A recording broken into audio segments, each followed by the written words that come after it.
This is The Joe Gaither Show on BamaCentral.com.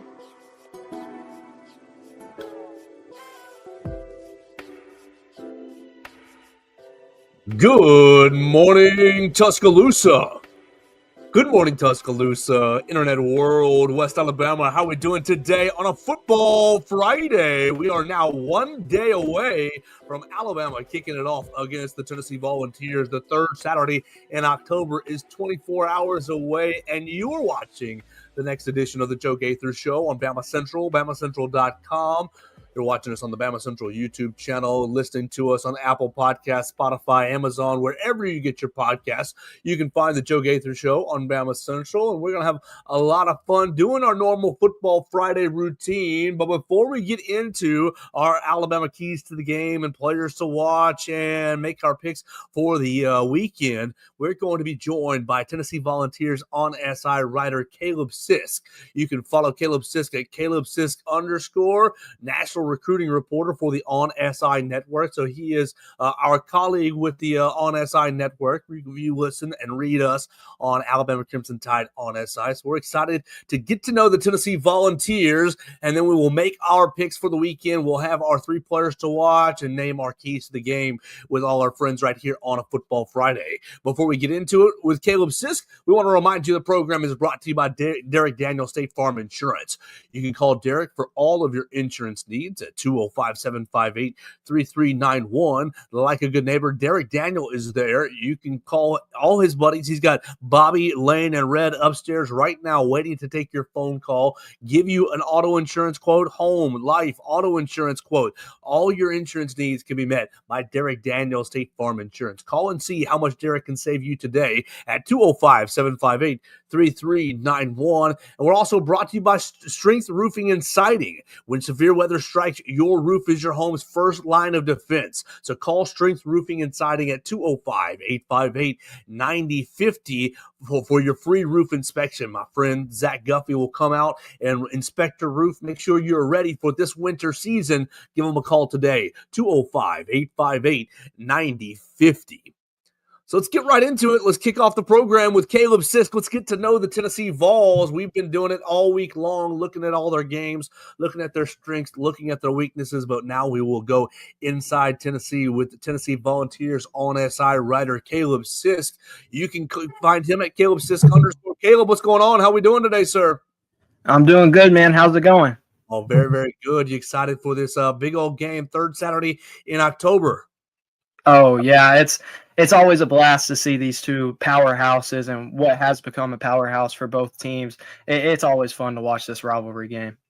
Absolutely. So let's get right into it. Tennessee 5-1, Alabama 5-1, Alabama an 8.5-point favorite this coming weekend. Let's start with maybe the big picture for Tennessee. It jumped on top of Georgia, but Georgia came back and ultimately won that game in overtime. Tennessee winning its last 2 SEC contests, going on the road, beating Mississippi State in overtime, a big time drive to tie the game late in the ball game, and then going into overtime. And then able to kind of wrangle the Arkansas Razorbacks and beat them as well. What have been your overall thoughts on this season for the Tennessee Vols? Yeah, I mean, the Tennessee Volunteers, man, it's a young team. This team is more so underclassmen, and that's been kind of the story of the season. You know, they have a lot of great defensive players. They have a lot of great offensive players, but they can't stay healthy either. So you see a lot of these young guys having to step up and having to step in bigger roles, which is something that, you know, we talked about during the offseason is they're very razor thin, at least we thought. And some of these younger guys, they're stepping up and doing their job. So, you know, you definitely have to work with these guys a little bit more than typical. But overall, I think this Tennessee team in general, they have done a great job. I think they're kind of on pace for what you would expect, especially for a team that's I seen a statistic that came out that they're 49.5% freshmen. So this is a very young team. So mistakes are going to come with that young team, but at the same time, I think they limited the mistakes so far. 2 close wins in the SEC. That's something that can get by with certain teams and something that won't be able to get by with other teams.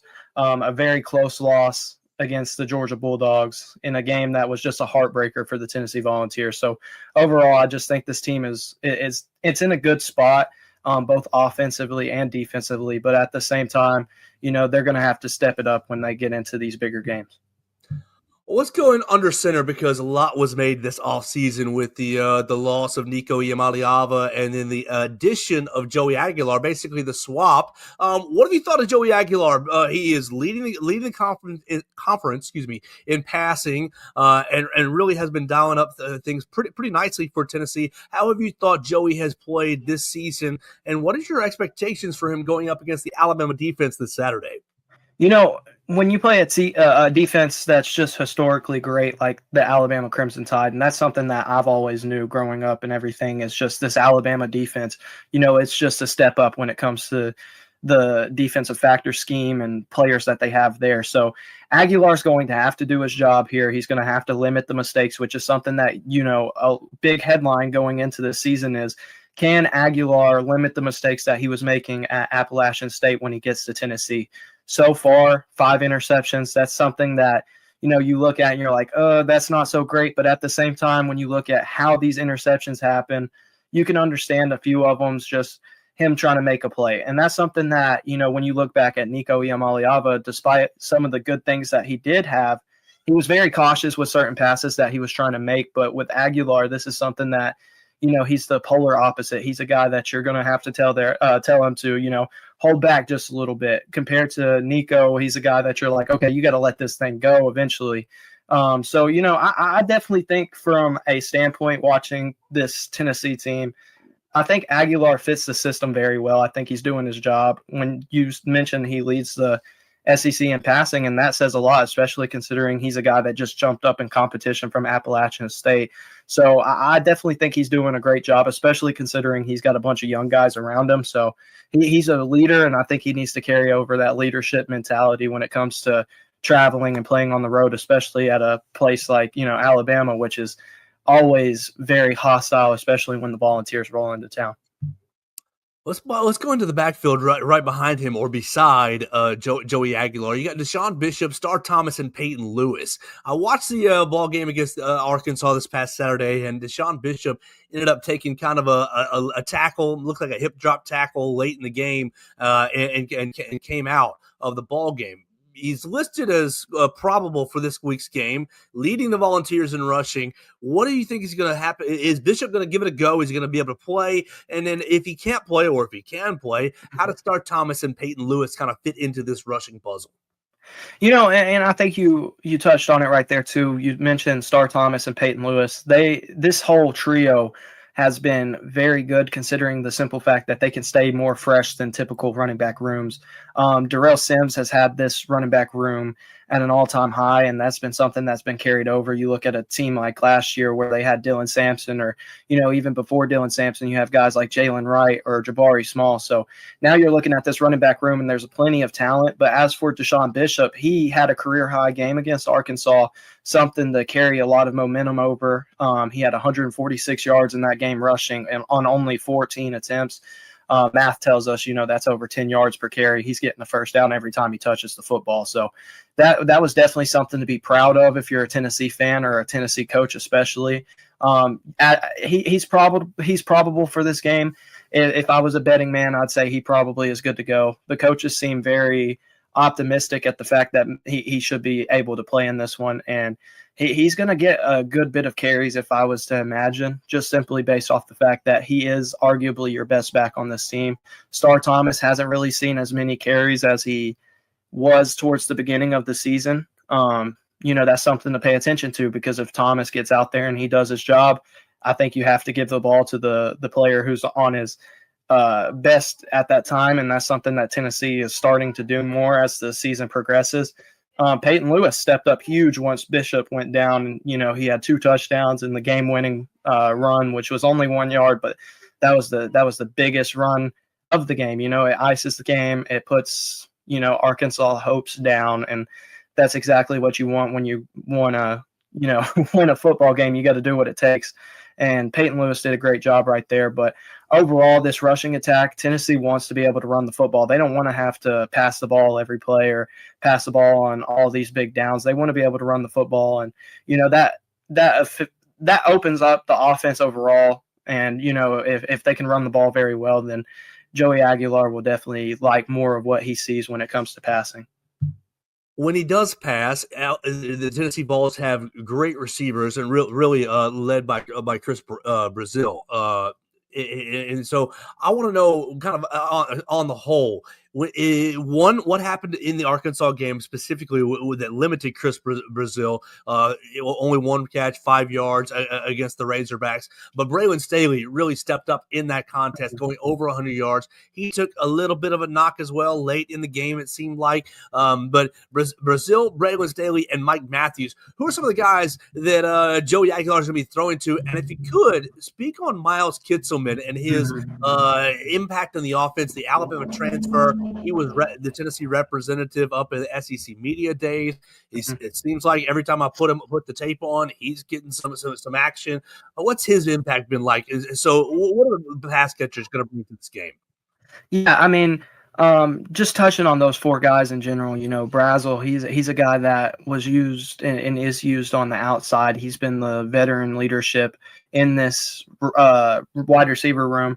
He wasn't as active when it comes to the Arkansas game. There was a lot of situations where he was double teamed. There was a lot of situations where he was just, put in his own little area, which just eventually opened up the slot receiver, which is, Braylon Staley right there. So Braylon Staley did a great job.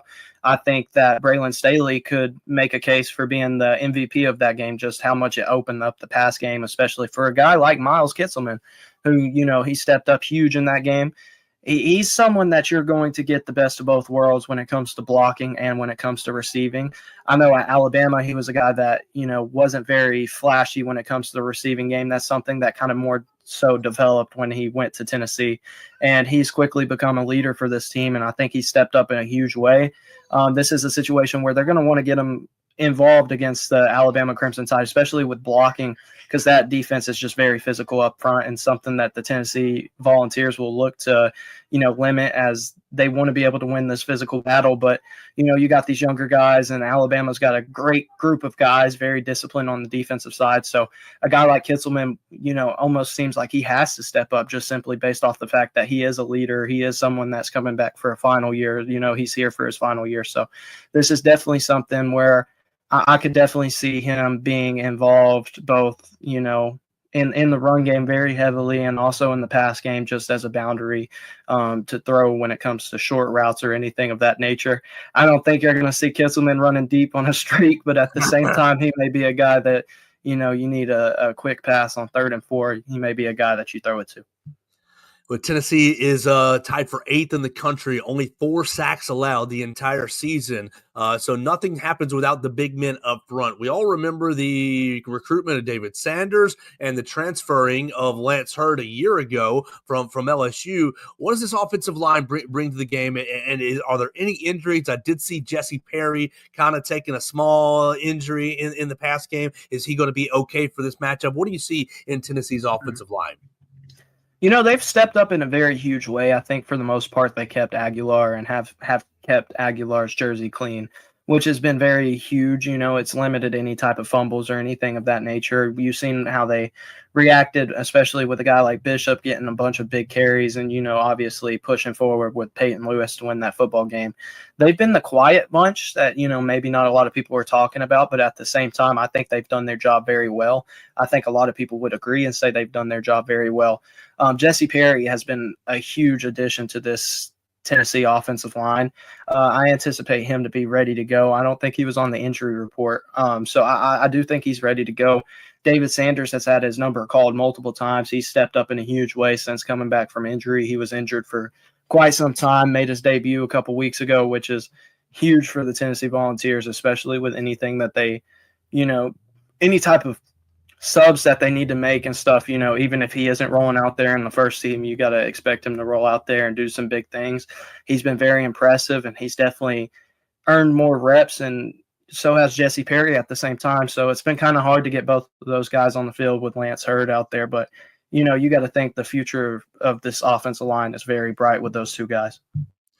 We're hanging out with Caleb Sisk. He's the one of the writers for the Vols on SI Network, and you can follow him at Caleb Sisk _. You can read him, just type in Vols on SI as part of the on SI Network. Caleb, I really appreciate you hanging out with us today. Let's flip it to the other side of the ball, the defensive side of the ball, which has had a lot of question marks under Tim Banks. You're generating the most sacks in the SEC, but the Tennessee Vols are last in passing yards allowed.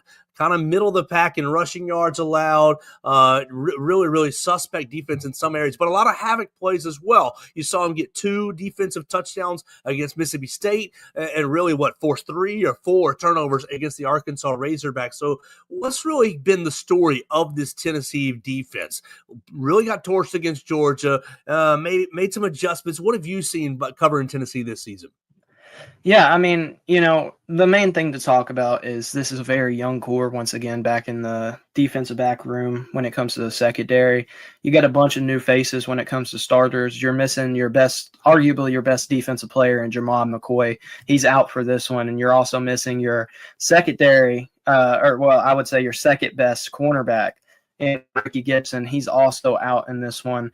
So typically you're going to have to roll some new guys out there. You're rolling out a first-round projected draft pick who was set to be the backup to those two guys with Colton Hood, and then you're rolling out Ty Redmond. So them two guys have really stepped up in a major way, especially considering, they've had to step up in a bigger role than what they were anticipating, and they've been very impressive. Unfortunately for this Tennessee defense, they have given up a lot of different big type of plays or just chunk plays, turning plays into something. And, that's not typical of this Tennessee defense, especially when you look at the past 2 seasons, which have had a great defense and almost kind of, I guess you could say, a little bit different considering the fact that, you got a guy like Josh Heupel at head coach. You would think that this is an offensive team, and this year it is. But the past 2 seasons prior to this one, you got to look at the fact that it was a defensive-heavy team. So now that you have these injuries, things have been a little bit shaky, but at the same time, there's still some things to like. You got David Hobbs back against Arkansas. He came up huge. He's going to be a huge factor in this one. You got one of the best edge rushers in the country with Joshua Josephs. And then you got guys behind him like Caleb Herring or Jordan Ross who have stepped up huge in their seasons so far. And this is one of the most dangerous edge rushing rosters that I've seen in quite some time from the Tennessee Volunteers. And that's a little bit of I guess a hot take, especially considering they just had James Pierce go in the NFL draft within the first round. So I would definitely say they're at their best when they're rushing the quarterback and getting to the quarterback when they're able to get home. But at the same time, you got to trust in your linebackers and you got to trust in your secondary to be able to make some plays. And they've made some plays, but they got to limit the mistakes at the same time. Very young core, so you got to expect it. But at the same time, when you talk about Alabama's wide receiver core, they're going to have a very tough time stopping that wide receiver core. So they just really got to limit the mistakes. We're hanging out with Caleb Sisk, and really what I have seen, and you can correct me if I'm wrong, but the defense has kind of gone from, on the back end, a lot of man coverage, a lot of one-on-one stuff to the last couple of weeks, Mississippi State, and particularly against Arkansas, a lot more zone coverage, a lot more cover 3 action, kind of zone blitzing, bringing havoc, trying to generate those pressures and generate those sacks. Do you think that that's an effort to kind of give the back end a little bit more of a chance? Or what have you seen as far as the adjustments or evolution of Tim Banks' defensive game plans this season? Yeah, I think they've just really looked to bandage up some of the holes there that, maybe they have been able to see, because this team has definitely changed their presence a little bit on the defensive side. But at the same time, they're still going to run man. They're still going to go out there and trust in their guys to win one-on-one coverages and things of that nature. That's something that you would see a lot more of, especially if you have a guy like Jermon McCoy out there or Ricky Gibson out there. But with them guys not being available and both of them being out for this game, I would definitely anticipate them to run some zone coverage, but I would bet, especially considering Bernard's comments, that maybe they do roll out there in some man coverage and try to, go play some defense in what is considered by him the field of dreams. So we'll see how that definitely goes. That's definitely something that's bulletin board material. But at the same time, you got to trust in a coach like Willie Martinez, who's going to roll these guys out there and hope for the best when it comes to the secondary. But at the same time, yeah, if they're in some zone, that's definitely something that could work, especially when you got the edge rushers and the defensive linemen to be able to get back there anyways. We're hanging out with Caleb Sisk from Vols on SI. Caleb, Tennessee hasn't won in Tuscaloosa since, I think, 2003. So let's put our coaching hat on, or ask you to put your coaching hat on. Tennessee wins this game for the first time since 2003 in Tuscaloosa if they do what? I think if they keep their foot on Alabama's neck, really. I think if Tennessee jumps out to the lead, they cannot be – I don't want to say complacent, but I guess the right word would be conservative. You cannot continue to be conservative in certain situations. This is something that they need to avoid because, as mentioned, they won 2 close games in the SEC and they've lost a close game in the SEC. So all 3 of their SEC games have been close. This one very well could be close. I would bet that a lot of people think this one's going to be close. And with that being said, you got to take any lead that you get and any opportunity that you get to go score, you need to go score.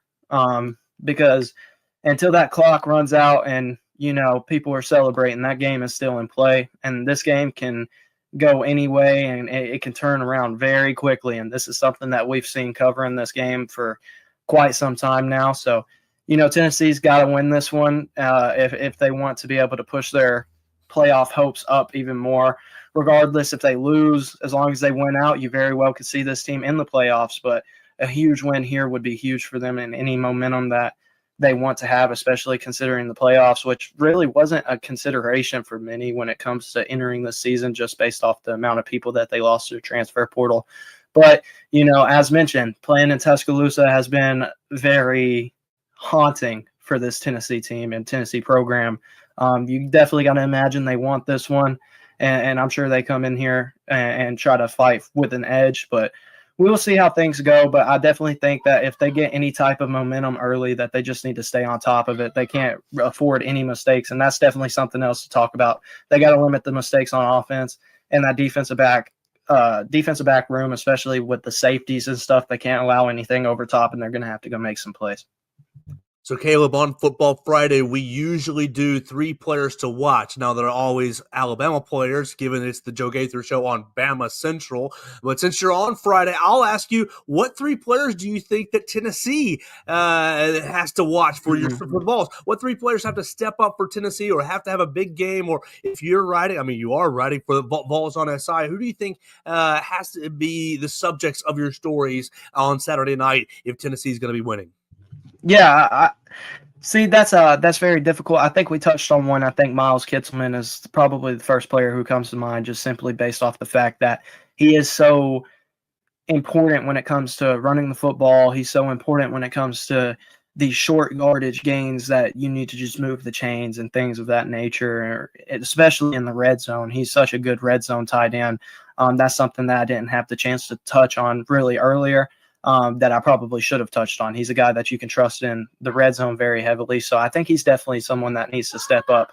Another player that really needs to step up in this one, and I think he very well could, is Jeremiah Thielander. He's been the kind of, I don't want to say shadow, but he's been I guess you could say the sidekick to Arian Carter. Arian Carter's getting a lot of the attention. He's been a very good middle linebacker for the Tennessee Volunteers. So I definitely think Jeremiah Thielander, if he steps up huge, and especially if he can step up in a way that, Arian Carter has within the past few weeks, I think Tennessee will be in a great position across the middle on that defensive side. And the last one that comes to mind, just simply based off the fact that he is not only used on the defensive side, but also in special teams and in returns, I got to go with Boo Carter. That's a guy that plays star for the Tennessee Volunteers. So he's going to have a tough task. Anything that they want to do on end arounds or anything that's running right at them, you got to ask them to make a play. If they're going to go short, you got to ask them to make a play. If they're going to target their slot, you got to ask them to make a play. And then, of course, if, Alabama's punting this football and gives Boo Carter the chance to return,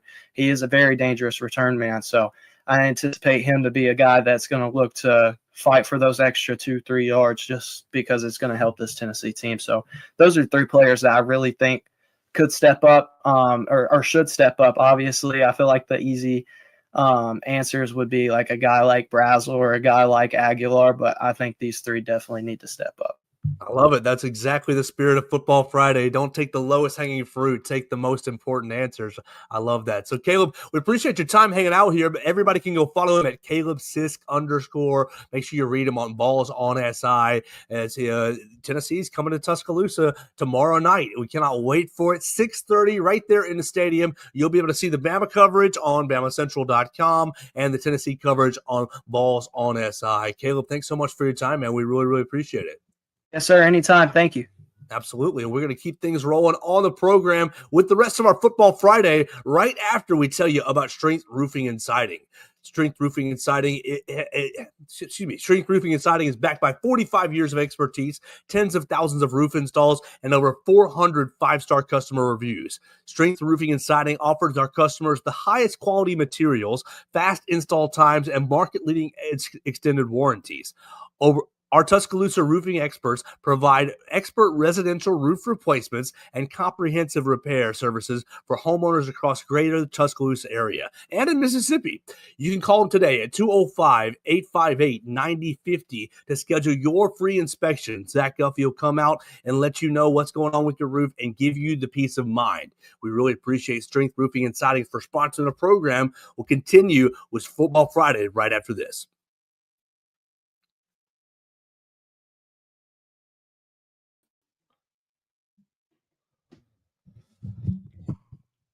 And we're back here on a Football Friday. Before we keep things going, we want to remind you we are finally back live in the Derek Daniel State Farm Studios. You can call Derek for all of your insurance needs at 205-758-3391. Like a good neighbor, Derek Daniel is there. We're going to be having a great Football Friday in the Derek Daniel State Farm Studios, and you can do so by calling him today at 205-758-3391. Lane, Bobby, Red are upstairs. They would love to take your phone call, give you a quick auto insurance quote, home, life, auto insurance, renter's insurance, boater insurance, really everything you need in the insurance realm. Derek Daniel can take care of you. So call him today at 205-758-3391. Like a good neighbor, Derek Daniel is there. Let's keep things going. You see our friends. We've got Theo Fernandez. We've got Henry Sklar right here in the studio. You can follow Theo at Theo Fernandez _. You can follow Henry Sklar at Henry O. Sklar, on the Twitter machine. Follow both those guys. They're doing great work for BamaCentral right here, Alabama Crimson Tide on SI. Before we get them to the program, we're going to turn our attention to the voicemail line. We've got voicemails ready to predict this Alabama Tennessee game. I know my man Jack on the voicemail line.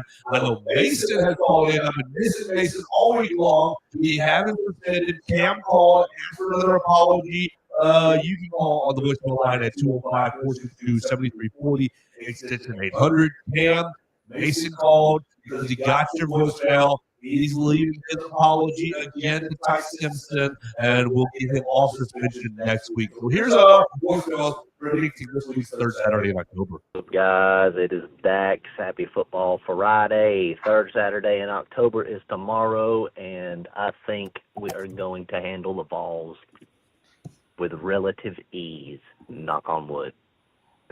So here's where the game is won. If the offensive line can get its freaking crap together, that would be amazing for this game, because Tennessee is leading the SEC in sacks, yet they're like 125th in pass defense. I don't know how that makes sense, but it's true. Ty Simpson, when he has time, will find the right read. He's already done that against a bunch of defenses this year, especially against the secondary. He's going to do it. He's going to do it. We're going to gash him a couple times, more than a couple. I just know it because our wide receiver core is so dang good, and our quarterback is so dang accurate. We just got to give him time. Ty needs time a little bit. I mean, he needs less every game that he plays because he learns. Oh, man, if Ty gets a little bit of time in this game, we are going to, like, send it down Tennessee's gullet.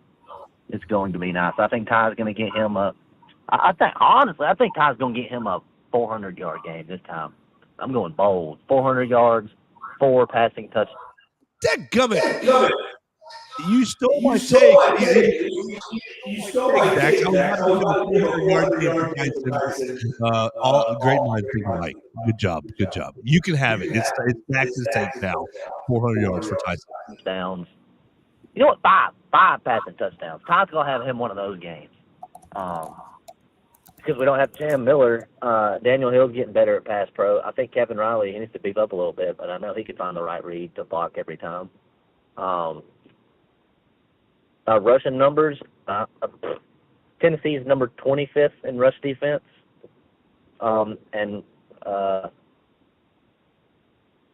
No, not defense, not rush defense. They're 25th in rush offense. That's what it was. And we're like 90th, and we're 118th in explosive runs. So I think that's Tennessee's path to victory. Kane Warwick, please be in your bag. Oh, I would love it. Kane Warwick's been great. He's slowly turning his narrative around just a little bit every game. So I think we're gonna put up around like 45, and I think Tennessee's gonna put up like 21. So that's it. That's what I'm thinking. Bama 45, Tennessee 21.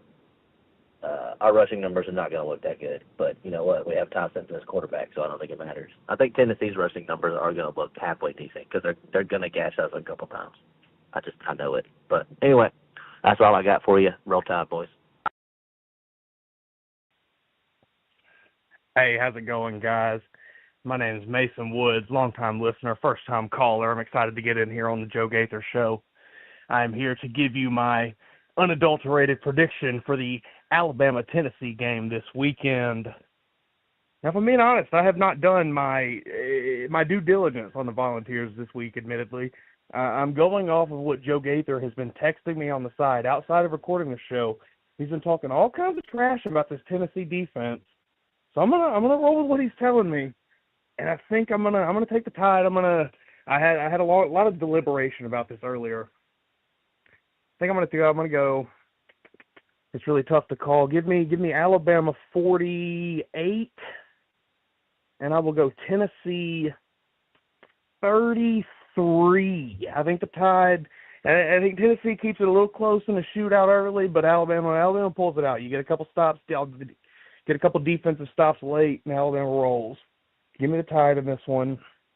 And I've heard that there are some callers clamoring for another apology from me for Mr. Ty Simpson. Now, I thought I did a pretty good job the first time of running through my apology for Ty Simpson, but in case I did not, I would like to extend yet another apology to Ty Simpson for completely incorrectly assuming that he was going to not be as good as he is this year. He has blown my expectations out of the water. He is much better than I thought he would be, and I was incorrect, folks. Mason Woods was incorrect about Ty Simpson. I think we can maybe put it to bed now. I'm absolutely rooting for him at this point in time. I was always rooting for him, people. But anyway, that's all I got for tonight. I'm happy to be looking forward to be back on the show next week. See you all then. Goodbye. See you all then. Goodbye. I love it. I'm going to throw these on, Theo, and we're going to get rolling. Will you put that back to about 50%, the headphones? Yeah. All right. Good afternoon now that we've had a lot of time with Caleb Sisk and on our voicemail line. We have a lot of fun.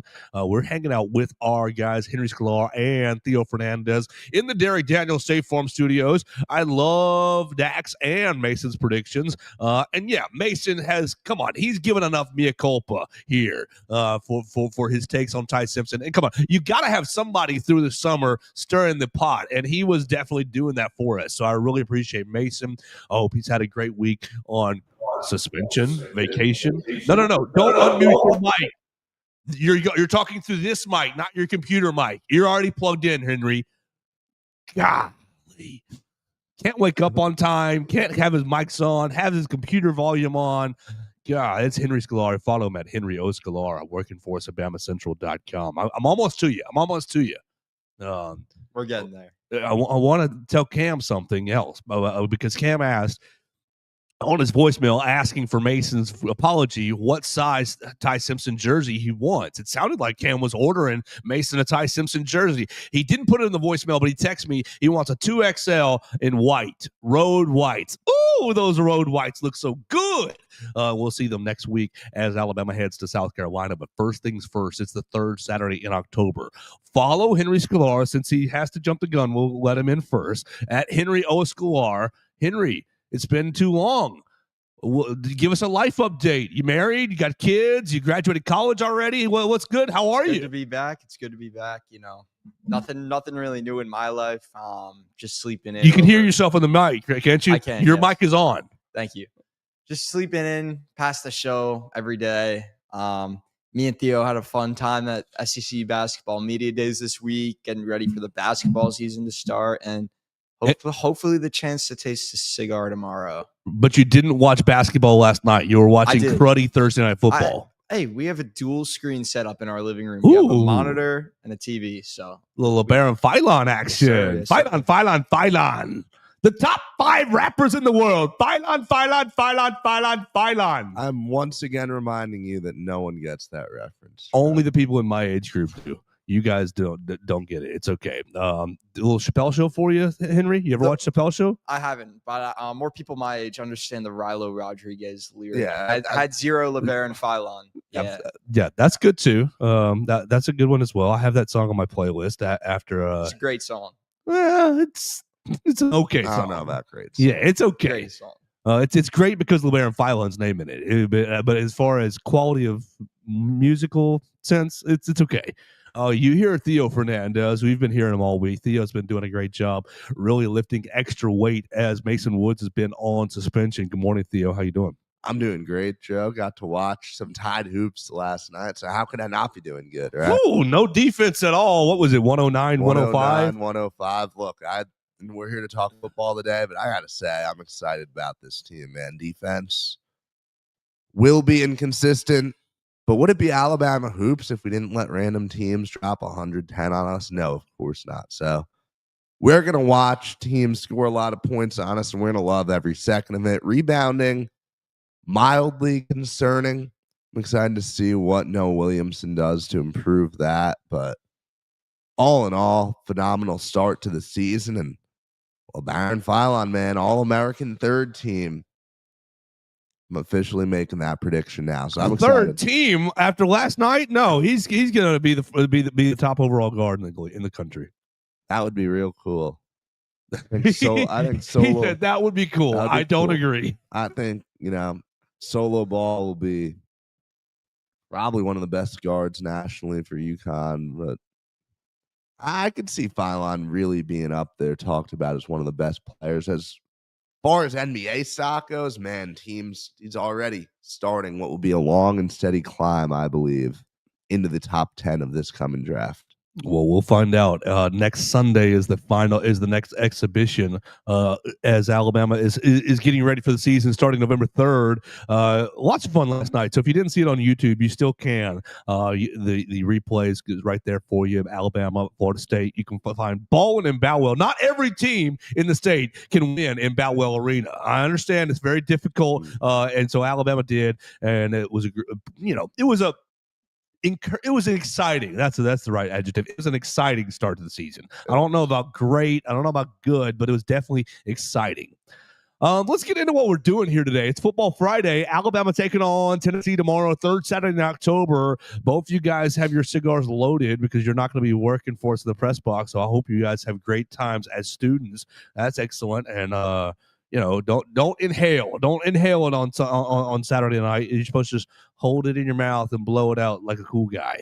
So let's just get started. What we're going to do, like we do every Football Friday, Henry knows because he listens every Football Friday. You go through keys to the game, 3 players to watch, and makes our picks. We want to thank Caleb Sisk for giving us his 3 players to watch on the Tennessee side. Follow Caleb Sisk at Caleb Sisk _ on the Twitter machine, covering the Tennessee Vols for Vols on SI. Henry Sklar, since you are the extra guest today, we want to get you going first. What are your keys to the game as Alabama's taking on the Tennessee Vols tomorrow? Yeah, well, to start off, I think Alabama Jam Miller being probable is a great thing, but I think they're going to have to win this game through the air. I mean, we heard on the voicemail, Tennessee's passing defense is very low in the national rankings, and they're without their top NFL draft prospect, quarterback Jeremiah McCoy. Now, I'm not the biggest fan of McCoy, but that's a topic for a different day. They're without their number one cornerback, and Ty Simpson, 16 touchdown passes on the season, 15 from when the pocket is clean. So that'll go into my second key of the game. Keep Ty Simpson clean and protected. He's one of the most efficient quarterbacks in the country when he's has a clean pocket, and he's really able to sit there and fire and distribute the ball to his great cast of weapons. You have guys at every position who are threats in the receiving game. And then, I said attack their secondary, keep their pass rush at bay. And my third key of the game, their cornerbacks have to step up. I mean, they've been shaky at points this season. We've seen it against Florida State. We've seen it against Missouri at times and Vandy at times. And every game at times, there's been shaky moments from Damani Jackson and Xavier Brown. And the test doesn't get any easier tomorrow. Chris Brazzell coming in. He's been arguably the most efficient, not arguably, he's been the most efficient wide receiver in the SEC this season. Big play machine. He's a big play threat on any given play. So they're going to have to limit him and keep him at bay. But those are my three keys: limit the pass rush, attack the secondary, and stop Chris Brazzell. Boom! Well done. Welcome back, Henry Sklar. Theo Fernandez. What do you think about that? Pretty good. You want to grade him real quick before you go? Those are good keys, and honestly, the two of them tie pretty closely. They might not be exactly mine, but they tie pretty closely with two of mine. So you want me to just hop right into it? Absolutely. Okay. You got the floor. So first off, I mean, someone says this every week. I try to avoid saying it because I think it's just a cliche and easy, a cop-out. This week, I think it really applies, and for the first time, I will use turnover battle as one of my keys. It's such a cop-out normally. It's, I have two keys. I don't know what I want my third one to be. Let's say turnover battle. It's kind of a cop-out here, too. I didn't really have a third one. I appreciate you admitting it. Keep going. With that being said, I am coming in, if you watched yesterday, from the perspective of someone who thinks this game will be very close. We'll go down to the wire. Committed 2 turnovers on the season, 1 each in the last 2 games. And I don't know. I look at this defense and I expect an ability to take the ball away from Tennessee. Yes. Can you be smart with it? Avoid the mistakes. Don't let Ty get hit from the blind side to have the football knocked out. Your Ty, you've done such a good job playing smart, offense. So I don't think it'll be a huge problem. But Tennessee 1 turnover, Alabama 0. You're in a beautiful spot right there. So that's my first one. Number 2, somewhat tying into what Henry said. Don't sacrifice your offense just to establish the run. I think that we've seen at times a little too much, I would argue, energy put into establishing the run. Look at how many 2nd and 8, 2nd and 9 we had to deal with against Georgia in situations where I would have argued that, we should just throw this football here. I think that regardless of the shape that Jam is in, regardless of, maybe he's going to play and be 100%. Maybe he'll play and not be all there, or maybe he won't play regardless. I think that, look, there's a reason that first down is the down where you're most likely to move the chains, right?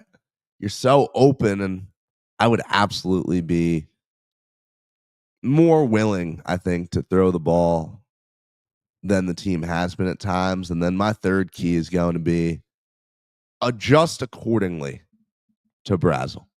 I think that I've been very impressed with the defensive adjustments for the most part that Kane Womack's made, especially at halftime, just in games in general. Brackets and double teams exist for a reason. Yep. There are plenty of situations where it makes a lot of sense to utilize them. I don't think we'll be doing what Arkansas did last week and be doing it basically from the jump. Because I think Tennessee has absolutely shown an ability. Braylon Staley, I was blanking on his name, going off for 100 yards last game. I think that you have to react accordingly. Okay, Brazzell's absolutely cooking us in the first half. Yeah, maybe we'll make some of the other receivers step up and make plays, but You got talented guys in the DB room. You've got guys like Damani Jackson, who you haven't looked great all year, but we still know how talented you are. So this is a big prove-it game for the Alabama secondary, and I think that the adjustments that Womack and company make on Brazel are going to be huge as far as how this game unfolds down the stretch. Henry, he graded you. You want to grade him? He said Yeah, he said win the turnover battle. He said don't force the run if it's not there, and he said adjust to Chris Brazel. You want to grade him real quick? I like those. Solid. I mean, I think establishing the run game to a certain extent is important. But I honestly disagree with that statement that Alabama has kind of forced the run. I think I'm pretty sure there's a stat out there that says they have like the 126th. I'm going to pull up the stat because I have it, but Alabama has a, where is it? 6.3 rush rate over expected. It's not a good or bad stat. It just shows how often they choose to run the ball in certain situations like down, distance, or field position compared to the average team. 126 nationally. So they like to air it out compared to the average team. But I do agree. I do see your reasoning behind that. So yeah, pretty solid. I'll give you A+. A+? That's hard to get around here. We're glazing here. Henry. Absolutely, yeah. Everybody, some people, friends ask me, Joe, how's the show today? And I go, about a B. Most often, about a B. You know, they're like, come on, it's better than that. I'm like, yeah, we'll see. I like that. Good stuff. You burned my first one because I think, which is fine. It's absolutely fine. I think winning the turnover battle is crucial because I think this defense is buns. Tennessee's defense is not good, but I think Tennessee's defense creates a lot of havoc plays with their sacks and creating turnovers. So for me, we will not say win the turnover battle. My first key was avoiding the havoc plays. We'll burn that real quick because you covered that. Great stuff. I'll disagree with you though. I think Alabama does need to get the run game going because Tennessee in the last two games played lots of big zone coverages, and to allow those zone coverages a little chance to succeed, the defensive backs are playing 9, 12, 13 yards off the line of scrimmage, and you're playing light boxes. You're playing 6 men in the box, 4 up front, two linebackers, and you got the hanger on, the star, the money, whatever you want to call, is not really even in the box a lot of the time. So when you see 6-man boxes and you see big wide gaps on the defensive line, and you see these linebackers who are spread wide and kind of a little farther off than they should be, well, baby, you got to eat. You got to give the foot, and you got to, I don't think force the run, but you got to keep it as part of the game plan. And I think you got to keep it as the metronome that, I mean, I think Ty's been great this year, but the metronome that says the offense is on schedule. You don't have to force anything. We are not letting you ruin this game with a havoc play, like a sack, like an interception. So I think you do have to run the ball really, really well. So I'll use that as my first key. Run the ball well and take advantage of the light boxes that Tennessee shows defensively. Now, Tennessee doesn't show that all the time. They'll come back in, they'll load the box, they'll try to get after you with some pressures. Against Arkansas, they had basically mugged the linebackers and throw 6-7 guys on the line of scrimmage. When that happens, you know, adjust accordingly. Ty Simpson's been great this year at getting to the line of scrimmage, diagnosing a defense and saying, we're in play A, we need to be in play B, or vice versa, and moving out. And he'll be able to do that in Bryant-Denny Stadium. The noise won't be a factor for Alabama when they're on the offense. So I think you do got to run the football really, really well in this game, and I think Tennessee gives you an opportunity to do that. Tennessee 10th in the conference in rush defense. Now Alabama 13th in the conference, allowing 156 per game. Tennessee allowing 136 per game on the ground. You got to get after them on the ground. I think is because you get after them on the ground, it's going to make Ty Simpson's life super, super easy because I think this defensive backfield is not good. My second big key to the game is getting Tennessee into third and long. So you play the run well defensively.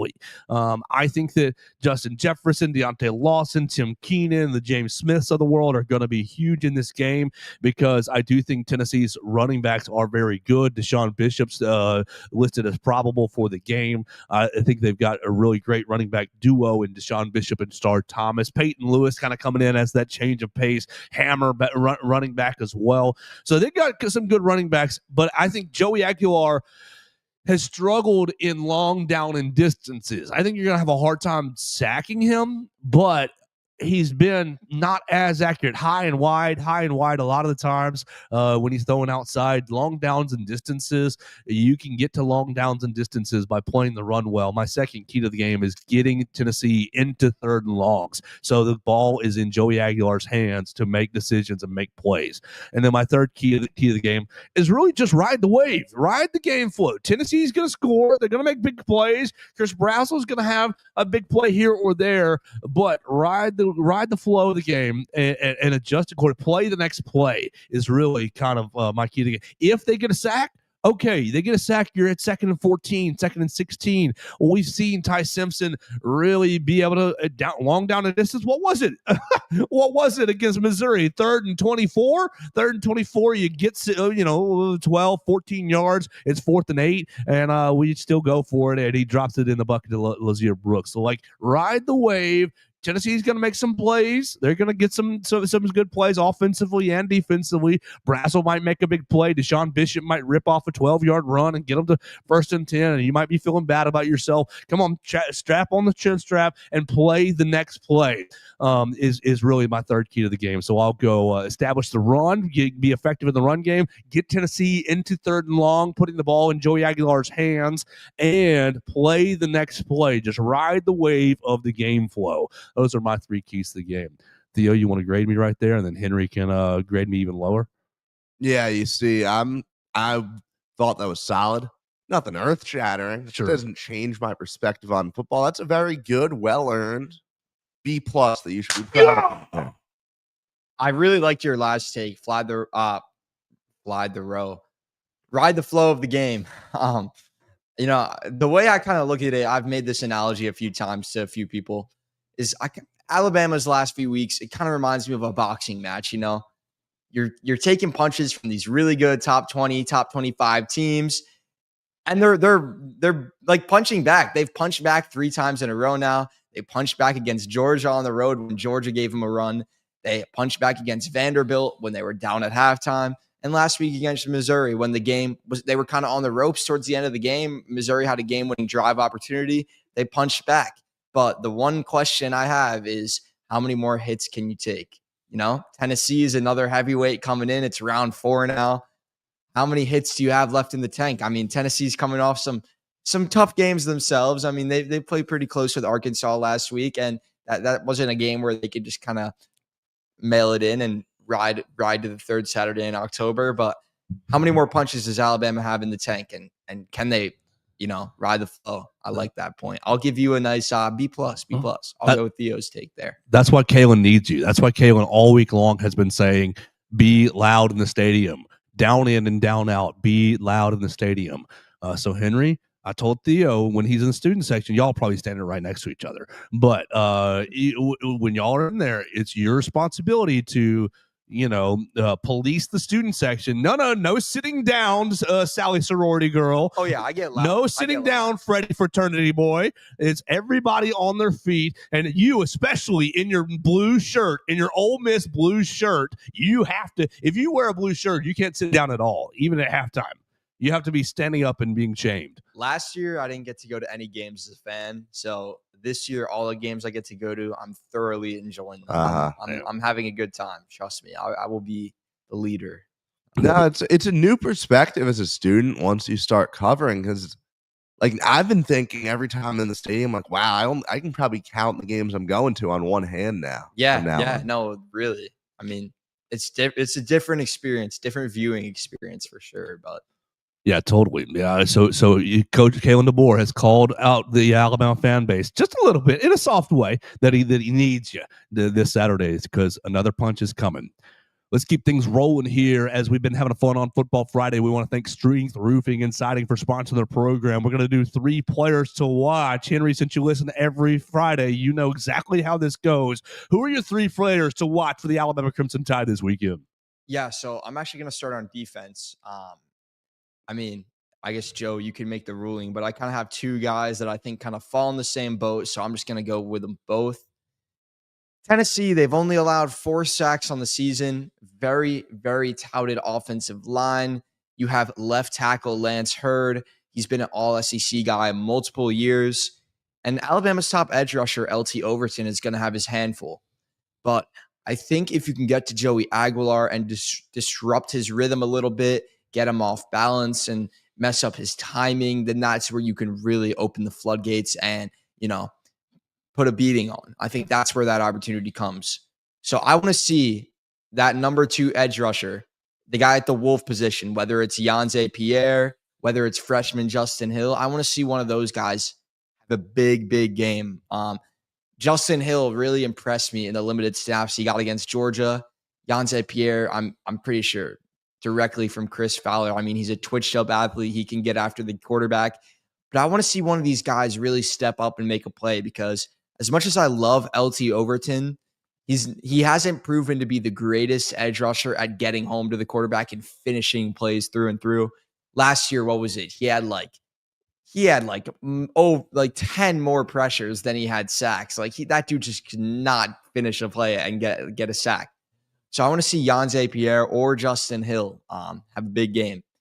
Next up, it's kind of a this is kind of like taking a fastball down the middle right here, but I'm gonna go with Ryan Williams. I mean, we've seen him last week. He's been banged up over the stretch. I think a lot of guys are probably banged up at this point in the season, but last year, Tennessee, Ryan Williams was kind of the one guy offensively that I think really got into a rhythm and was really going. He had that touchdown. I can't remember the exact plays now, but I know that one clip went viral where he broke Jermod McCoy 3 times on one play, and then Milrow overthrew him at 10 yards. I'm sure I've talked about that a million times, but I feel like last year he was the one, one of the only bright spots in that Alabama game where it felt like they just missed so many opportunities to win. But he was one of the guys that I looked back on and said, wow, this guy gave it, he really gave 100%. And I think this is his time to step up, Jermod McCoy is not the only cornerback on Tennessee. What's the other guy's name? I think his last name is Hood or something. You have Colton Hood. Colton Hood, yeah. Colton Hood and Ty Redmond with Nickelback Jalen McMurray, and then obviously Boo Carter as well. Colton Hood is a day 2 pick. He is a pretty good cornerback. I've seen big boards with him in the 30s. He is a good player. No Jermod McCoy, like I said, but Colton Hood is very capable of taking Jeremy Bernard or taking Isaiah Horton on and limiting them. And it's crazy to say that I don't think Tennessee is going to expend a lot of their resources that they have in a secondary that hasn't proven to be that great so far. I don't think they're going to expend a lot to lock up Ryan Williams. I think Alabama has proven they can spread the ball around. I don't think they're going to play the game where they try to lock up Ryan Williams. And I think this is his game to step up. It's kind of like a script. Got Tennessee coming to town. You've had a slow start to the season, but I want to see him get him. I mean, it's crazy to say he's had a slow start to the season. He had 180 yards, 70 yards against Wisconsin or whatever. He's still putting up numbers. It's just I feel like the low spots have been lower than most players. So yeah, I got Ryan Williams, and then number 3. I don't know. You got the whole dang roster to choose from. Yeah, I know. That's what I'm saying. I got a lot of guys. I'm trying to think. As you think, here we go. Ryan Williams threw 5 games, 21 receptions, 336, and 3 touchdowns. But I agree with you. Left a lot of money on the table for Ryan Williams. All right, number 3 for Henry. Number 3. Spit it out. First name that came to your mind. Go. First name that came to my mind. Oh, say it. I want to see Dijon Lee have a big game. He had the game-winning interception last week. The game-clinching interception, may I say. We talked about Tennessee's passing offense at length. You guys have talked about it all week. That's their bright spot. That's the game Tennessee wants to play. They want to spread their offense out.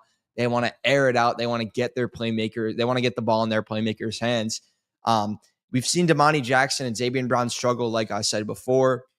And we've seen Dijon Lee even struggle. I mean, he got burned in the beginning of that FSU game. That was his first career game, though. He's got some, and if there's a guy in this cornerback room to be fresh, it's got to be him. He's not Dijon Lee's not a guy who's playing 50, 60 snaps a week. And, he's a freshman. He doesn't have the years of wear and tear on him that college football will give you. I want to see Dijon Lee have a day. So, yeah, those are my guys. Yanze Pierre / Justin Hill, Ryan Williams, and Dijon Lee. I like it. And look, you see my list. Yes. He did good. Not a single it's name off my solid. list. Not a I well tried done. to go outside the box a little bit. I didn't Well wanna go done. Well, my list. We'll get to it. We'll see how many he burns real quick, and feel free to take any of these. I don't care. I've had my 3 from the beginning, and I really thought at Go the for end, it. as Henry was thinking, he was going to end up burning one of mine, but no. First of all, I want to say that I completely agree with the Ryan Williams take, but I don't have him as one of my key players for the same reason that I don't have anyone on my offense as a key player.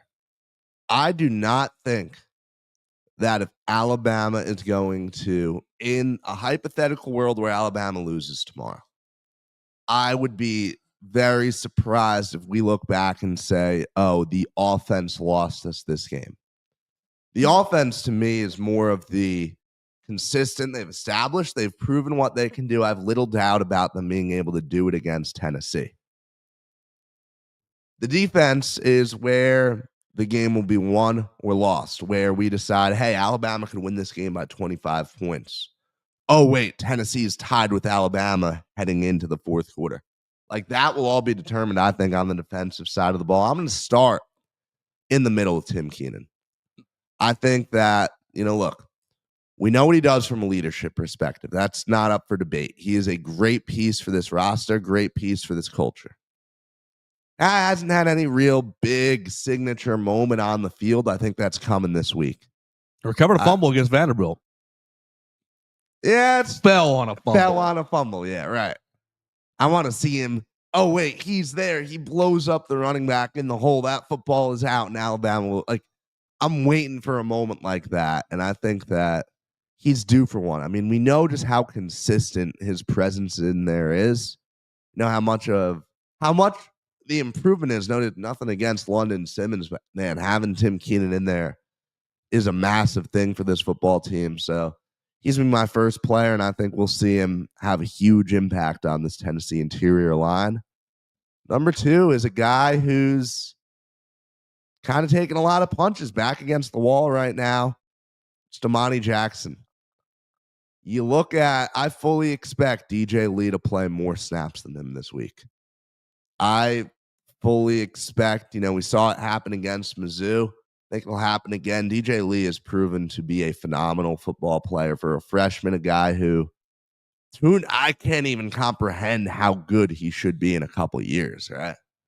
Dijon Lee is a dog. It's going to be unreal. But look, Damani is so talented, man. We know the potential that he has. We also know that he has in no way lived up to it, especially this year. He had moments last year where he was I thought, very good cornerback. And, it's now or never, it feels like, as far as your Alabama career. Mm-hmm. You still have another year eligibility. You can transfer out, go somewhere, right?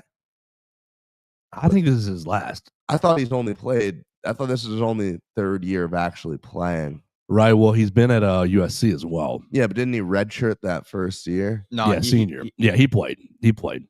So he is a true senior. 22 to 23, spent his first 2 seasons, played 18 total games, and now 24 and 25. So he's played 4 years. Wow, okay. Yep. So I guess he can apply for maybe a Diego Pavia rule or something, but I think this is it. Anyway, this is a guy that I fully thought we'd be talking about as a potential day 1 NFL draft pick. Mm-hmm.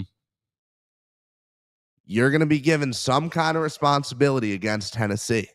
Mm-hmm. It'll be a lower responsibility from what you had at the start of the year. Can you make the most of it? Can you? Here are the 18 snaps I'm going to get today. I'm going to be the best player I've been for Alabama in those 18 snaps. They're not going to get a single thing on me. I'm going to prove to them, I'm going to remind everyone that I can be a valuable piece for this Alabama defense. Because if you can't, if you take this role that you're given this week and you play the way you did last week, the way you've played this season, I don't know if we will see this guy on the field regularly again in a Crimson Tide uniform. Cam Calhoun, step right up. Deshaun Jones, step right up. Chuck McDonald. Yeah. We have no shortage of players who could be getting those snaps. And if you're not going to deliver in what you have, it's out of there.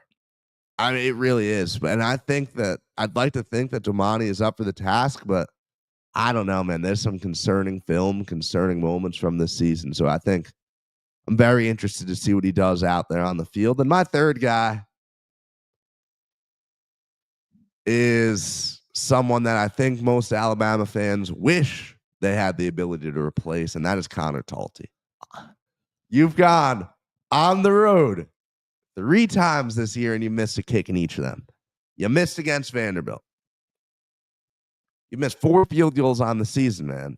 And like I've said, I expect this game to be close. I expect this game to not be fully decided when it hits the 2-minute warning, right? Do not miss a field goal at home against Tennessee. It is that simple. Connor Talty has had a pretty disastrous start to the season. You cannot. This is put up or shut up time, man. And there's no shut up option because there's no one to replace you. But like, it's been unacceptable to miss field goals. I'm sure I've been told by everyone that, oh, this is what Alabama football used to be like, never being able to trust a kicker. And man, I don't know how people do it. Will Reichert we're a long way from that era, but look, just lock in, man. I want to say lock in, but just don't miss a kick against the Volunteers. Because if you think people are going after you now, Connor Talty, they are going to be on you at a whole nother level if you don't deliver this game. That's all. I love it. Theo Fernandez going with Tim Keenan, Damani Jackson, and Connor Talty. So y'all left me really with the pick of the litter here. I've had a list of 12 or 13. I think I only erased 1 or 2. So I'm going to boil this down here. I'm boiling this down. I think your number one player to watch is Justin Jefferson. Because I think that stopping the Tennessee running game to get them into 3rd and long and then cover the pass is essential. And I think picking the right gaps, playing the right gaps is really key this week. Kane Walmack's been very, very aggressive, especially trying to stop the running game. Every player has to be in the right gap. If one player is not in the right gap, you are subject to seamage, subject to big holes. And I think Tennessee is going to be searching for big holes in the running game to take pressure off Joey Aguilar and to allow them to take big shots on 2nd and short, on 3rd and short. And so I think Justin Jefferson is probably the biggest and most important player for Alabama. I mean, 1B, Deontay Lawson, but we're taking Justin Jefferson as the most important player for Alabama right here in this game. Came up big against Vanderbilt, 14 tackles, 4 fumble and a sack. Also had a little bit of issues against Vanderbilt, not decent against Missouri, a little bit of issues against Missouri. If he plays well, this defense can get off the field. So I think Justin Jefferson is my number one player to watch. Number 2, I'm taking James Smith in the same vein as Henry's get after the passer and stop the run. I think James Smith, we heard about it all summer. You're the man. You're the disruptor. You make havoc plays. Came in the second half against Vanderbilt and really, really played well. I think played B+ or so against Missouri. I think James Smith can be really, really effective here in slowing down the Tennessee run game and affecting Joey Aguilar on 3rd and long. So I think James Smith is my number 2 player to watch. And number 3, I'm taking Caden Proctor because I think to Henry's key to the game, you got to give Ty Simpson some time. And I think both the tackles, right and left tackle, are extremely important. I think you will see Michael Carroll end up playing starting right tackle, and I think you'll see Wilkin rotating in, and I think you'll see Wilkin rotating in at right guard. But I think that Michael Carroll's probably going to start at right tackle. I think the tackles are extremely important because Tennessee's edge rushers are pretty dang good, and they generate a lot of blitz. They do a lot of stunts, a lot of blitzing, a lot of games, a lot of twists. And so the tackles are going to have to be communicating with the guards. And so we might as well take the premier tackle in the game, and that is Caden Proctor for my third player to watch. I'm going to steal an honorable mention here. I do think Jam's going to play. Obviously listed last night as probable on the injury report, going to be listed as probable again tonight on the injury report. I do think Jam will play, but I don't think it's going to be the full Jam Miller experience. I think Daniel Hill's going to get a lot of run. I think Daniel and Kevin Riley are going to get a lot of run. And I think Daniel Hill has a huge opportunity in this game. Tennessee's rush defense, I don't think is really that strong. Like I said, I think their defense relies on havoc plays. I don't think their secondary and their linebackers tackle well. And so let's get this big old back out into the second level and really see him breaking tackles and busting guys up in the second level. I think Daniel Hill has himself probably his best game in an Alabama uniform this Saturday with the opportunities that he might get. I think Jam will play, but I think they're going to kind of limit him just a little bit, just based on precautionary. And I think that Daniel Hill is fully healthy, and they like him. So I'm going to go off the wall and take Daniel Hill as my wild card. There's your three players to watch. You've got Theo with Connor Talty, Devontae Jackson, and Tim Keenan. You got Henry with Dijon Lee, Ryan Williams, and Yanzi Pierre. You got me with Justin Jefferson, James Smith, and Caden Proctor, stealing a wild card honorable mention with Daniel Hill. Well, fellas, we've had a lot of fun. We've talked with Caleb Sisk of Vols on SI. We thank him for his time. You follow Henry Sklar at Henry O. Sklar on the Twitter machine. Theo Fernandez at Theo Fernandez _. You call Strength Roofing and Siding at 205-858-9050 for your free roof inspection. I guess it's time to make some picks, fellas. Let's do it. Woo! Big, huge slate of college football this weekend. And let's get right into it. We're throwing the first game at you, Henry. We're just doing round robin, just like we've been doing. LSU at Vanderbilt. Vanderbilt, a 2.5-point home favorite. You taking the Fighting Diego Pavias? I got the Commodores in their spread. I think LSU has been shaky so far, and Vanderbilt proved a lot when they came here. Even, despite the loss, they showed they're a real team. They're a team to be reckoned with. I got Vandy 2.5. Well, we're picking the outright winners, right? Yeah, sure. Okay. Hey, pick the spread if you want to be bold, like Henry. I'll go against the spread, but I'll do both. Also, yeah, Henry's being bold. You should match him. Well, if you want to make $1 million, you should build a parlay with everything I'm about to say. Be careful. I think you're gonna get sued, man. Yeah, exactly. Be careful. Be careful. Gamble at your own risk, but we will give you picks against the spread. I will. First of all, man, I've watched a lot of college football over my life, and if you would have ever told me that LSU would be going into a game at Vanderbilt as the underdog, while LSU is a ranked team, I would have been astounded. And I like this Vanderbilt team, man. It's a good story. I like Pavi a lot, but this is where we're gonna see.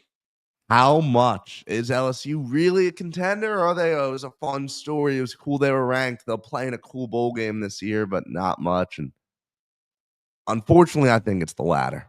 I've not been blown away by LSU this year, but I do think that they will pull away down the stretch of this game and, keep their college football playoff hopes really alive and well as a one-loss team. Yeah, I'm going to go with Theo there. I'm taking LSU by 3. I don't not to go too deep into Vandy on a Bama podcast, but I don't know. I feel like if Vandy was not a team built to win a game like this, they would have sat down and folded last week. And they that was what mostly impressed me, or 2 weeks ago when they played Alabama. They played to the whistle, man. That team did not they didn't quit, but they weren't good enough. They were clearly an overmatched team. And, maybe I'm wrong. Maybe LSU has similar levels of talent to Alabama. They're just going to go in there and they're going to boggle down Vanderbilt and just slowly put them away. Yep. But I don't know. It's something about that Vanderbilt team that's just they really could have beaten Alabama. They could have won that. They could have. I think they could have won that game. They were up at halftime. It was tied at halftime. Yeah. Because Ty Simpson's 2-minute drill. Alabama's I don't know. clearly the better team. Right. Maybe you guys are right, but like I'm not. Vandy's a I'm nice not going little to shy away story. from picking Hey, Vanderbilt. that's good. Be bold. Stand on the island. We support that. And I'm not condemning that, but I think that Vanderbilt is a tough, nice team, plays hard. But LSU's defense is their strength. They're going to be able to limit Diego just a little bit, give their offense enough chances, and it's going to be 27-24. It's going to be an ugly ass win. It's going to be 24-21. It's going to be 17-14. It's going to be an ugly win. Nuss is going to throw an atrocious pick. Right. So I like your pick, Henry. I'm not slamming on you. But I think that that LSU just going to pull out an ugly win. We'll keep it rolling here. Next week's opponent, South Carolina, is at home. Oklahoma at South Carolina. Oklahoma, a 5.5-point road favorite. Henry Sklar. I got Oklahoma here. I think they're going to cover and win. Not much to say about South Carolina. It's just not the team that most people thought they'd be in the preseason. Boomer. The Shane Beamer experience is alive and well. I, first of all, I have to say, completely predicted this all summer, saying that they would lose games early. But what does this guy do when his back's against the wall when, South Carolina's average? They rattle off a bunch of wins. What version of John Mateer are we going to get? How healthy is this guy? What is he capable of doing this week? I don't know. What I do know is that South Carolina loves to lose games they shouldn't and then win games that they shouldn't after they've lost a bunch. So I really like this. I certainly like the South Carolina plus 5.5 if I was a betting man, but I really do think that we're going to see this Gamecocks team go out, win this game, and all of a sudden they're 4-3 with momentum heading into, a game with an Alabama team. And we're kind of right back where we were last year, right? With the sneaky South Carolina team coming in. So yeah, I like the Gamecocks here to win this one. South Carolina last week at LSU losing. They're going to win one of these games against one of these top 15 teams, top 10 teams, Oklahoma, Alabama, Ole Miss, and Texas A&M next up on their murderer's row. Lord, don't let it be us. Don't let it be us. I think that Oklahoma wins this game, but I do think South Carolina is winning one of these games, and it's going to be, Shane Beamer's got them turned around. We got to give them more time, give them another year. Next year is going to be the South Carolina year. They'll be the playoff team. I'm with you on the what's John Mateer's health status. I think Oklahoma's defensive line is really, really good. They're going to get after Lenoris a little bit. I think it's going to be a really close game, so I don't love the 5.5. I will take Oklahoma to win, but South Carolina to cover at home. And I'm very concerned as they lose 2 games. Alabama going in next week, everybody overconfident. Oh, well, we're better than LSU. We're better than Oklahoma. Yada, yada, yada. We're going to take care of them easy. And South Carolina, that's the one. Oh, I'm nervous about that. But I do think that South Carolina is largely a poorly coached football team. Firing an offensive line coach this week. I think that Oklahoma is going to win. But South Carolina will give you a little grace and a little bit of credit. I think they'll cover. We'll keep going. Texas A&M is at Arkansas, 7.5-point 7.5-point road favorite. Henry, are you brave enough to take the Hogs? At Arkansas? At Arkansas. Yeah, I got Texas A&M in this one. I've been a Marcel Reed truther since the day he stepped on the field. I think he's one of the best quarterbacks in the country. He's a guy that I fully expect to be in New York at this point in time. Woo! Yeah, I got Texas A&M. Gig 'em. One of the best QBs. Sorry, I will take Arkansas. I probably wouldn't touch that game if I was a betting man, but I would take Arkansas to cover at least. There we go.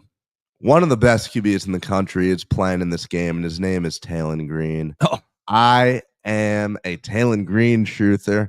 I think that I don't really know how to read this A&M team yet. I'm not. I know how to read. How do you Zero read? losses. 0 losses. Yeah, the signature win over a pretty average Notre Dame team. Like, I'm not super high on them. And man, Bobby P rides again. I think that Arkansas wins this game at home. They've shown fight, right? Like, they have shown an ability to compete with teams. Joe just pulled up the A&M scores, and what on this schedule is impressive? It's college football. What on this schedule is impressive? You win Was games. it the 16-10 win where Auburn went like 0 for 13 on third downs? You win games. Was it the 31 points? Didn't they at need home? a pick six to win that game? Yeah, A&M? like, they were completely unimpressive against Auburn.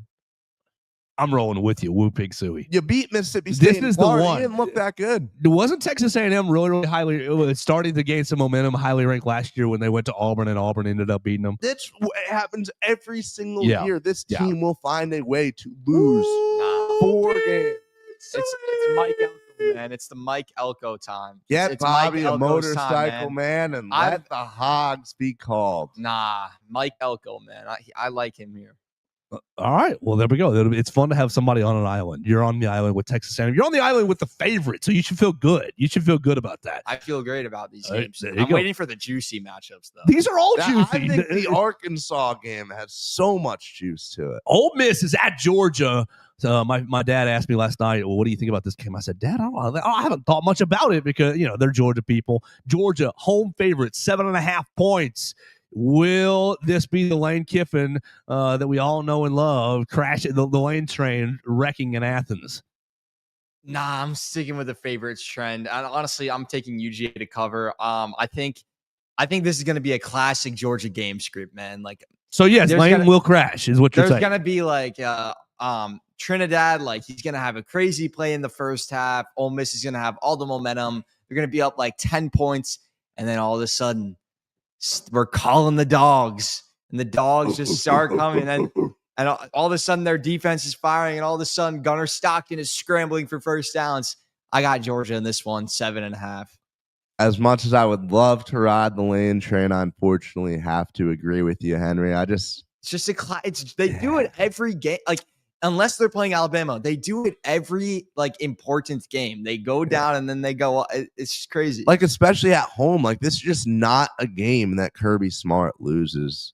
See, I think Ole Miss, and first of all, they did look very bad last week against Washington State. Second off, I think Georgia probably wins this by 2 to 3 scores. Yeah, I think the Lane train is jumping the tracks this week, and Georgia's going to win for sure. We're going to go all three of us on the Bulldogs and 7.5. I would love to be wrong on that one, man. But I know it. Well, I mean, you beat Georgia last year, Ole Miss. You're not going to be able to do it again.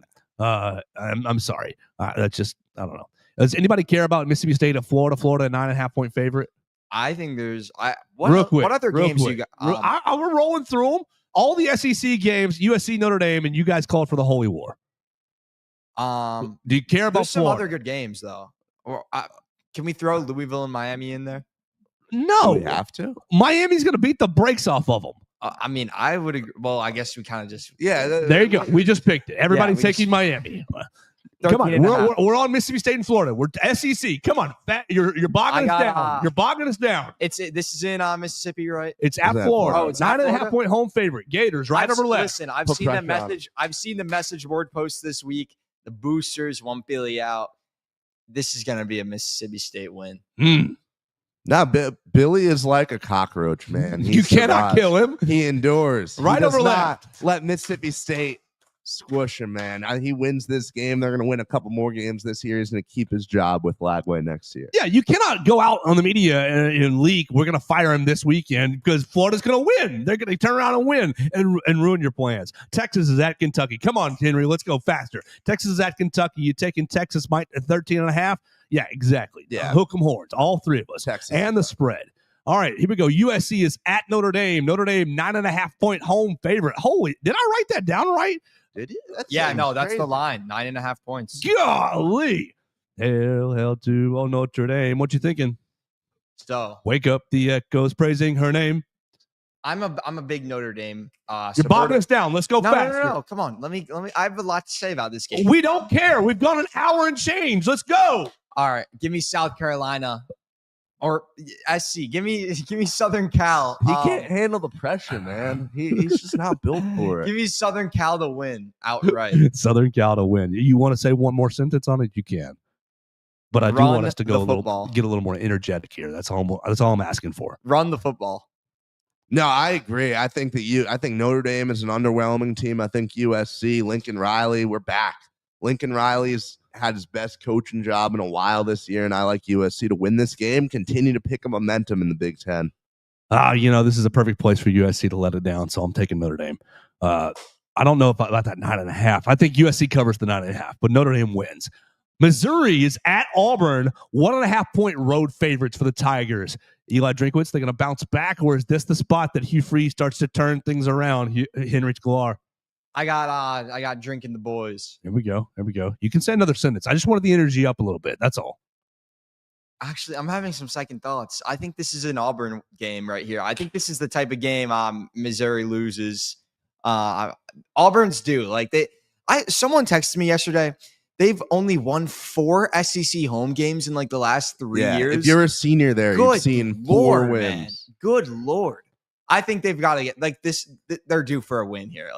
I got Auburn. This is a fascinating game to me because it's a crossroads in so many ways. This is where the wheels come off the track for Hugh Freeze if you lose. Meanwhile, if you win, you bought yourself a lot of time. Mizzou, this is your best shot at going to a college football playoff in forever, right? You could pull it off. Ever. Yeah. Literally ever. You win this game, you're 6-1. All you have to do is win 4 more games. I think they win this game. I think, Drinkwitz gets it done. But, man, if you are Auburn, talk about a direction of the program hinges on this football game. This is a big one. It's a huge game, but you guys know that I love Eli Drinkwitz, and I think that Ahmad Hardy's still a really good running back. I know Alabama limited him last week, but I think that they're going to in there and they're going to pummel Auburn. It will be a very physical game. I'm going to take Missouri. I'll take them with the 1.5. I think they're going to win by 10 points on the road, and all the Auburn faithful are going to go home sad. Utah is at BYU, the Holy War. Utah 3.5-point road favorites. Henry Sklar. I don't know jack about the Utes. Very disappointed that this is a 7 p.m. kick. First of all, I would have loved to watch this game. I've been a truther of both Kyle Whittingham and Kalani Sitake for a long, long time. Good job on the pronunciation. Continue. I am a big fan of the Utah football programs. I have a lot of respect for them both. Who is going to be the team to challenge Texas Tech in the Big 12? That's what we're going to find out here. Mm-hmm. And I took an upset before, but I'm going to keep rolling with the favorites here. I like Kyle Whittingham. I like Utah. I think at home, Utah, Rice Nichols, is that the name of their stadium? Rice Nichols, I think, is one of the hardest places to play in the country. Except they're playing at BYU, Lavelle Edwards Stadium. Oh, well, it doesn't change my mind. I mean, and they're playing the game's in Provo. Yeah, I still got Utah minus 3.5 winning the game. Yeah. Bear Bachmeier's been balling, man. You put a QB in number 47. I love it. Drip. It is drip. That is drip. I am very big on this BYU team program. I think they are. You say who's going to challenge Texas Tech? I don't think anyone will. I think Texas Tech will roll through the Big 12, but I think BYU is the second best team, and they get it done pretty handily here today. Yeah, I'll take the Cougars at home. We'll take a home underdog in a rivalry game most of the time. So I'll take BYU. All right, Henry, do I have your permission to go to Alabama, Tennessee, or do you have another game on your list that you think we should pick? Michigan, Washington. Oh my God, horrible! Washington title game rematch. Why do we even care? In the big house? Come on. Why do we even care? College football playoff national championship game 2 years ago. All right, pick it. Go fast. I got Washington to cover and win. It's not even on the top. Neither team is ranked. Neither team is ranked. Washington is a 5-1 team. Michigan, with their Washington only loss should be ranked. being to Ohio State. I do agree they should be ranked. 11 a.m. right there. Michigan 4.5-point home favorites. There, I found it. You're taking Washington on the road?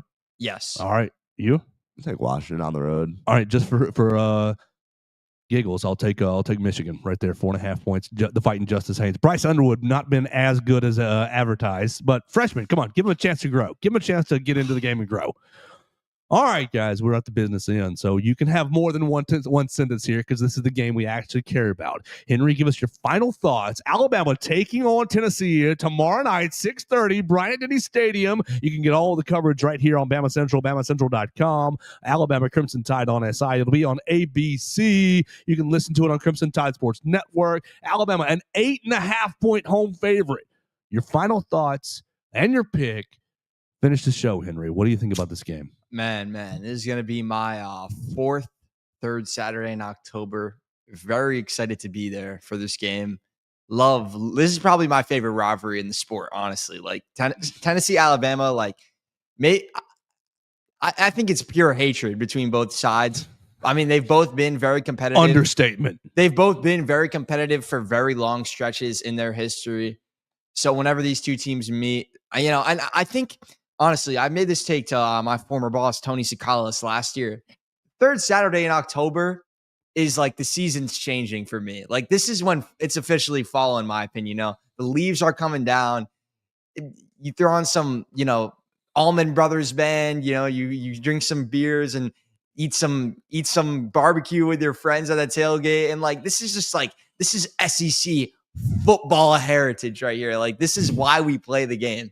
This is why we play. So who are you picking? Come on. So who am I picking? We've talked at length about this game today. More than one sentence. So I'm not going to go an essay, man. So I'm not going to go deep into it, but I got Alabama. I think it's going to be a backdoor cover type of game. It's going to be. I think they're going to cover the 8.5, very backdoor, like similar to the way they did against Alabama. Alabama, yes. Okay. 8.5 is a lot of points, and that scares me. A lot of people, I think everyone thinks it's going to be close. I think it's going to be close, but I got Bama here. It's just, they've showed too much. But you want to nail yourself down on a score or just the spread? Score. Because I got one in mind. Go ahead. I think this game, I think it's going to be like 34-24. 34-24. Henry Sklar. Alabama wins and covers. Theo Fernandez, what are your final thoughts on this matchup? I'm not going to give us any breakdowns on the seasons or the weather in my football take. I will give us, we've talked so much about it the last 2 days, really all week.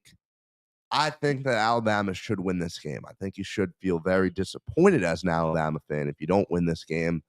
The rivalry aside, right? Because obviously, as much as it would hurt to lose the game, which, quick note, the consensus among people my age is that we hate Tennessee more than Auburn. I mean, I've not seen Alabama lose to Auburn as an Auburn fan. I've seen, Tennessee have all this success. So it really is a thing where Tennessee, in my eyes, is they're the football team that I dislike the most. And a lot of people in college right now agree with it, which, we weren't around to see the 17 straight wins as diehard fans. I like Alabama. I got my final score at 38-27. I think Tennessee has the ball, driving with a couple minutes to go, probably gets stopped. Maybe they score, make it like 38-34, and then Alabama runs down. But I think it'll be that type of game. Crimson Tide should take care of business, should keep the home winning streak alive. Man, that'll be a fascinating show on Monday if they can't.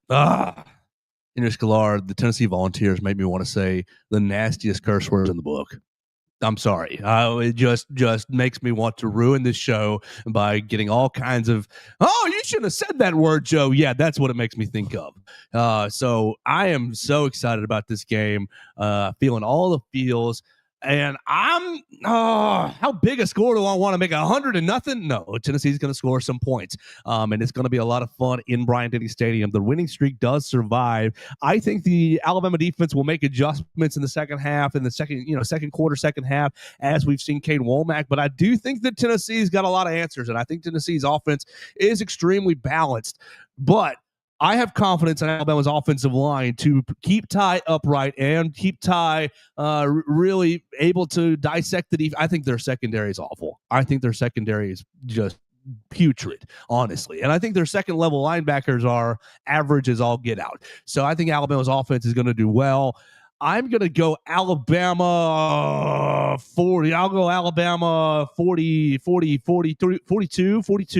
I'm going to go Alabama 42-28. Oh, yeah. I'm going to go 42-28, but I'm really not surprised if it's 42-24 because I think that Alabama's off defense is going to start making adjustments and make things really, really tough on Aguilar. Yeah, 42-28 feels about right for me. I think it's going to be a lot of fun. I will not be smoking cigars because it's bad for me and makes my head hurt, and I've never been able to do it properly. So you guys enjoy all the cigars for me, and we're going to have a lot of fun. It's going to be a late night in Bryant-Denny Stadium. I'm echoing Kalen DeBoer's sentiment. I'll have to sit there like a church boy, like a choir boy in the press box. But please unload every expletive in the book all the time while they're on offense. I mean, not really. If there's kids around you, be a little more controlled. But goodness gracious, I hope that everybody that goes to Bryant-Denny Stadium is going to be off the rails, unhinged, because yeah, Henry, as you said, the hatred runs very deep in me. So it's going to be a lot of fun. I'm taking 42-28 Alabama. You guys will follow Henry Sklar at Henry O. Sklar, Theo Fernandez at Theo Fernandez _. Follow Caleb Sisk. We appreciate him joining us at Caleb Sisk _. He's going to cover it for Vols on SI. I'll be at Joe Gaither 6. We'll all be in Bryant-Denny Stadium in some form or fashion, having a lot of fun as Alabama takes on Tennessee on the third Saturday in October. We appreciate Derek Daniel for sponsoring the program. We appreciate Strength Roofing and Siding for sponsoring the program as well. I know my man Zach Guffey is going to be in the stadium. He told you yet on Wednesday that he's going to be playing right there on the lawn in front of Bryant-Denny Stadium before the game. So if you're hearing dulcet tones and fun music right outside Bryant-Denny Stadium, it is Zach Guffey of Strength Roofing and Siding. So make sure you call them at 205-858-9050. He'll come out and give you a free roof inspection, let you know what you need in your home if you're good to go. And we're good to go. We'll talk to you on Monday right here on the Joe Gaither Show on Bama Central and BamaCentral.